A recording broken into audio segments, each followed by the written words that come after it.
पटियाल जो आज विकास पथ पर दौड़ रहे भारत की फूलती हुई सांसों का परीक्षण करने जा रहा है, यह आपके लिए बहुत इंपॉर्टेंट है। 2047 तक विकसित भारत की गारंटी आ चुकी है। चुनाव में जीत के लिए गारंटी कार्ड बनाए जा रहे हैं, लेकिन सांस लेने के लिए प्रदूषण मुक्त हवा हमें कब मिलेगी, इसकी गारंटी आखिर कौन देगा?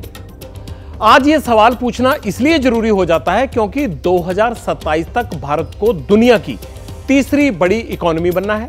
23 साल में विकास के इंजन का ट्रैक बदलना है, लेकिन कई टारगेट पूरा होने से पहले ही प्रदूषण के चलते दुनिया की सबसे बड़ी आबादी वाले देश का दम घोट रहे हैं। इंटरनेशनल पॉल्यूशन पर नजर रखने वाले स्विस संगठन AQAir की एक नई रिपोर्ट आई है, जिसमें भारत दुनिया का तीसरा सबसे प्रदूषित देश है।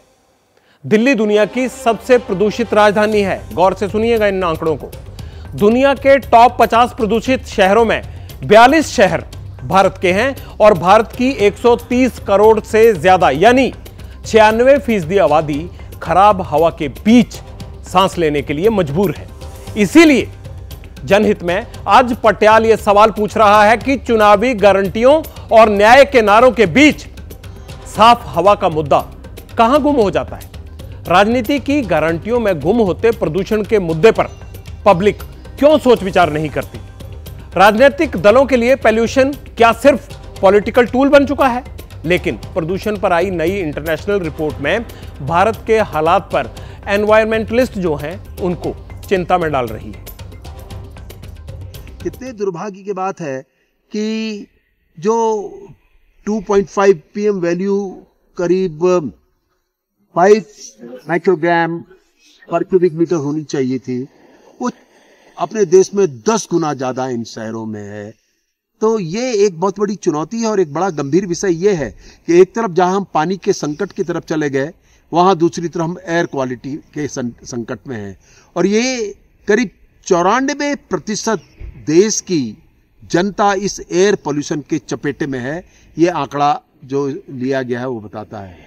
और उसका बड़ा कारण बढ़ती गाड़ियों की संख्या, पॉल्यूशन, कंस्ट्रक्शन और इस तरह के जो तमाम कार्य हैं, इनके कारण अपने देश की हवा का रुख बदल गया। और पानी का संकट और साथ में एयर क्वालिटी, कहीं हम एक बड़े खतरे की तरफ नहीं जा रहे हैं? एक सामूहिक चिंता है जिसके बारे में हमें सोचना होगा। और अगर हम बांग्लादेश और पाकिस्तान के बराबर हैं कहीं, तो हमें यह भी तो तुलना करनी ही चाहिए कि हम विकसित देशों की श्रेणी की तरफ हैं। हमारे विकास के कामों में हमें दुनिया में बड़ा स्थान मिल रहा है। शायद आज जरूरी है कि अब हम अपने पारिस्थितिकी तंत्र के प्रति भी उतने गंभीर हो जाए। एक तरफ करीब करीब पूरी आबादी खराब हवा में सांस ले रही है, तो दूसरी तरफ देश में सांसदों को चुनने की तैयारी चल रही है। लेकिन किसी भी पार्टी के घोषणा पत्र में या संकल्प पत्र में या फिर मैनिफेस्टो में आपकी सांसों से जुड़ा मुद्दा शामिल ही नहीं है। साफ हवा आपकी जिंदगी का सवाल है। हर पॉलिटिकल पार्टी के लिए यही सबसे बड़ा चुनावी मुद्दा होना चाहिए, लेकिन हो क्या रहा है? हो रहा है इससे ठीक उलट। मोस्ट पॉल्यूटेड कैपिटल की लिस्ट में दिल्ली एक बार फिर पहले पायदान पर है, लेकिन दिल्ली के मुख्यमंत्री ईडी से बच निकलने के कानूनी रास्ते तलाशने में लगे हैं।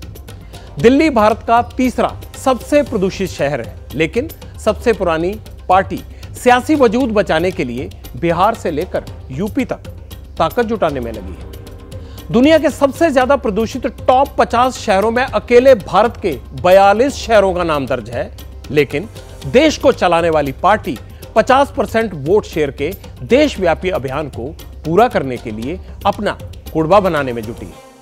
देश की 96% आबादी खराब एयर क्वालिटी वाले शहरों में सांस लेने को मजबूर है, लेकिन राजनीतिक दल आपके लिए सांसदों का मेन्यू बनाने में बिजी है। पटियाल जनहित में पब्लिक से यही एक सवाल पूछना चाहता है कि सांसद चुनने के लिए तो आपके पास विकल्प आ जाएगा, आप उनमें से किसी को भी सांसद चुन लेंगे, चुनाव निकल जाएगा, लेकिन आपके पास सांस लेने के लिए साफ हवा के अलावा और कोई विकल्प है? सवाल राजनीतिक दलों से भी यही है मेरा कि पॉल्यूशन का सलूशन निकालने को लेकर राजनीतिक पार्टियां और सरकारें आखिर गंभीर क्यों नहीं है? ये चुनावी मुद्दा बनना चाहिए और हम लोग इसको चुनावी मुद्दा बनाएंगे भी।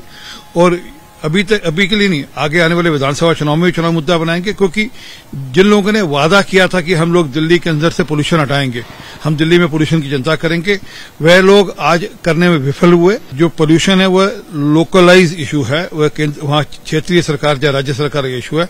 जहां पर भी है वहां की राज्य सरकार को चिंता करनी चाहिए और मैं अपेक्षा करूंगा कि वहां के लोग भी इसको मुद्दा बनाएंगे, वहां के सिटीजन भी इसको, नागरिक भी इसको मुद्दा बनाएंगे। और जो लोग वोट मांग रहे हैं उनसे इसका एक सोल्यूशन पूछें कि आपके पास इसका कोई रास्ता है या नहीं है।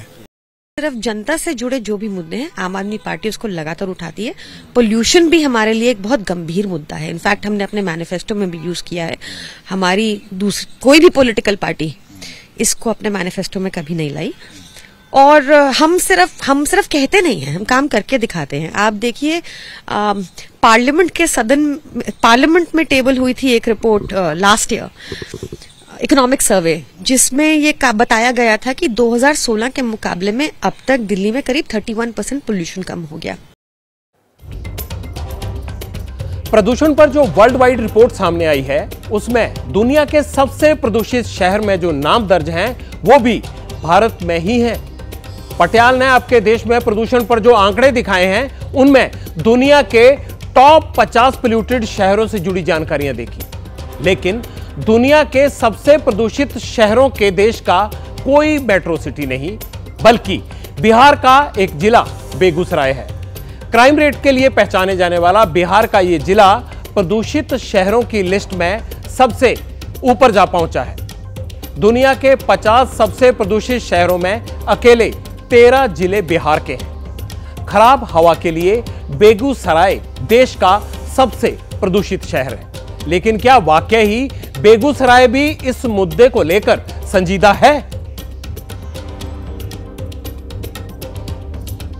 शुद्ध हवा जीवन के लिए बहुत महत्वपूर्ण है और इसका शुद्ध होना हर आदमी का बेसिक राइट है और आदमी को भी इसमें सहयोग करना है। बाकी हमारे जितने भी पॉलिटिकल पार्टीज हैं उनको भी इसमें बढ़ चढ़ के हिस्सा लेना चाहिए। छोटे छोटे बच्चों को भी इतने पोल्यूशन की वजह से बहुत डिजीज होने लग गए हैं। पहले इतना कॉमन नहीं था ये सब, तो अब हेल्थ के ऊपर बहुत ज़्यादा इम्पैक्ट आने लग गया है। हॉस्पिटल्स वगैरह, फैसिलिटीज़, कनेक्टिविटी, ये सब है, बट जो चीज़ अब आगे की जनरेशन को चाहिए, इनका बेसिक है कि इनको क्लीन एयर, क्लीन वाटर। जिस तरह से निर्माण कार्य हो रहा है मकानों का, और निर्माण कार्य का जो नियम है उस नियम का पालन नहीं हो रहा है।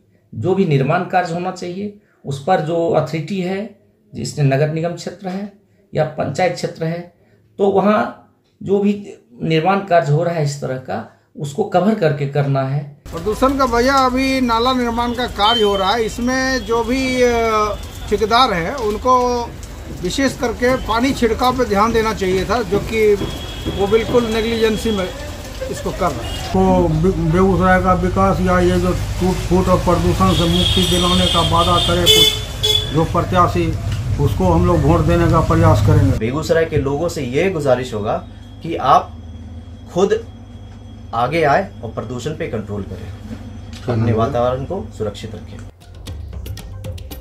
साफ हवा का मुद्दा पब्लिक खुद ही साइडलाइन कर देती है, इसीलिए राजनीतिक दल भी मौका आने पर प्रदूषण की फिक्र तो करते हैं, लेकिन अपने चुनावी घोषणा पत्रों में इस मुद्दे का जिक्र ही नहीं करते। कांग्रेस 5 न्याय 25 गारंटी वाला मैनिफेस्टो तैयार कर रही है। उसमें नौकरी, जातीय जनगणना, एमएसपी, कृषि, कर्ज माफी, ये सब तमाम मुद्दे शामिल हैं। लेकिन देश की हवा कैसे सुधारी जाए, ग्लोबल पॉल्यूशन इंडेक्स में भारत कैसे सुधार करे, इसकी कोई गारंटी वहां नहीं है। बीजेपी संकल्प पत्र लाती है, इस बार तो प्रधानमंत्री खुद गारंटी भी दे रहे हैं। गरीब, युवा, महिला, किसान, सबके लिए कुछ ना कुछ है संकल्प पत्र में, लेकिन पब्लिक को सांस लेने के लिए साफ हवा देने की गारंटी वहां भी नहीं है। प्रदूषण के हर साल कितने नुकसान होता है, कितनी जानें जाती हैं, अब मैं उसका आंकड़ा लेके आया हूं। 16,70,000 लोगों की जान चली जाती है, आपने सोचा भी नहीं होगा। हर महीने के हिसाब से 1,39,000 से ज्यादा लोगों की मौत होती है। हर दिन का अगर हिसाब लगाएं तो 4,639 लोगों की, और हर घंटे 193 लोगों की, और हर मिनट का अगर हिसाब लगाएं तो 3 लोग दम तोड़ते हैं इस प्रदूषण की वजह से। मैंने आपको बताया कि प्रदूषण के मुद्दे पर पार्टियां परेशान दिखने की कोशिश करती हैं, लेकिन असल में किसी पार्टी को इस बात की चिंता ही नहीं है कि जो हवा आपके फेफड़ों को सोख रही है वो साफ होनी चाहिए या नहीं। 2019 में केंद्र सरकार ने प्रदूषण के खिलाफ कार्यक्रम भी शुरू किया था। एक नाम क्या था? नाम था नेशनल क्लीन एयर प्रोग्राम। देश के 131 शहरों को चुना गया था इसके लिए। प्रदूषण कम करने के लिए पार्टिकुलेट मैटर में 20 से 30% कमी लाने का टारगेट भी तय हुआ था। यूपी के 7 शहरों के लिए 395 करोड़ रुपए दिए भी गए थे, लेकिन राज्यों और केंद्र के बीच पटरी नहीं बैठती है। इसीलिए प्रदूषण नियंत्रण सिर्फ नारे तक सिमट जाता है और आपकी जिंदगी से जुड़ा गंभीर मुद्दा प्रदूषण सरकारों की प्राथमिकता सूची में होता ही नहीं है। हवा में घुलते जहर की सबसे बड़ी वजह पार्टिकुलेट मैटर है। दोपहिया और 4 पहिया गाड़ियां पार्टिकुलेट मैटर की सबसे बड़ी वजह बनती हैं। सड़कों पर गाड़ियों की भीड़ कम किए बिना पॉल्यूशन कंट्रोल की हर कोशिश नाकाम है। लेकिन देश के इकोनॉमिक ग्रोथ के लिए ऑटोमोबाइल सेक्टर की बड़ी हिस्सेदारी होती है और सड़कों पर गाड़ियां अर्थव्यवस्था के लिए बेहतर तस्वीर मानी जाती है। तो क्या जीरो पॉल्यूशन से देश की इकोनॉमी ग्रोथ भी जीरो हो जाएगी? इसी सवाल का जवाब इकोनॉमिक्स के कई एक्सपर्ट्स के पास हम गए और प्रोफेसर अरुण कुमार ने हमें जो बताया वो आप भी सुन लीजिए। ही जो है वो हमारा जो ऊपर के तबका है, जो अमीर है, जो मिडिल क्लास है, उसके कंजम्पशन की वजह से हमारा ग्रोथ हो रहा है। जो गरीब तबका है वो तो बहुत ही कम कंज्यूम करता है, उसकी तो आमदनी इतनी नहीं है कि वो ज़्यादा कंज्यूम कर सके, और फिर वो रिसाइकलिंग भी बहुत करता है क्योंकि जो चीज़ है वो उसको वेस्ट नहीं होने देता। जो अमीर तबका है वो जैसे कि कोई चीज़ खपत किया तो उसके साथ पैकेजिंग आएगा, उसमें प्लास्टिक निकलेगा, उसमें कार्डबोर्ड निकलेगा, तरह तरह के उसमें केमिकल्स होते हैं, तो उससे प्रदूषण होता है। जो गरीब आदमी होता है वो तो खुली चीज़ अपना लेता है, उसमें जो पैकेजिंग वगैरह नहीं होता है तो इसलिए वहाँ पे नहीं होता। फिर वो रिसाइकलिंग करता है, जो थोड़ा बहुत भी उसका बोतल आ गई या जो उसके प्लास्टिक आ गया उसको किसी न किसी रीयूज करता है। तो प्रदूषण जो हो रहा है वो जो खपत हो रही है, जो हमारे अपर क्लास हैं, जो अपर मिडिल क्लास है, उनकी वजह से जो प्रदूषण हो रहा है।